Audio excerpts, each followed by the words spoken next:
ഇഷ്ടം പോലെ. അവർക്ക് സ്വന്തം അധ്വാനത്തിൻ്റെ ഫണ്ട് ഒന്നും ഉപയോഗിക്കേണ്ട കാര്യം ഉണ്ടാവില്ല.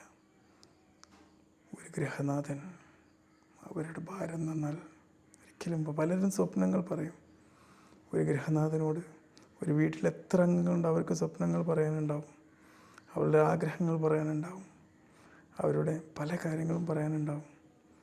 ഇതിനൊക്കെ വേണ്ട ഫണ്ട് പാസ്സാക്കേണ്ടവൻ, ഇതിനൊക്കെ വേണ്ട ഫണ്ട് കണ്ടെത്തേണ്ടവൻ, അതൊക്കെ ഗൃഹനാഥനാണ്. ഇപ്പോഴും ഞാനിങ്ങനെ ആലോചിക്കും, ഞാൻ പഠിച്ചുകൊണ്ടിരുന്നപ്പോൾ എനിക്ക് ഫണ്ട് വേണ്ടപ്പോൾ എൻ്റെ അടുത്തൊക്കെ ഫോൺ ചെയ്തുകൊണ്ടിരുന്ന സമയം അതൊക്കെ കണ്ടെത്താൻ അവർക്ക് എത്ര ബുദ്ധിമുട്ടുണ്ടാവും.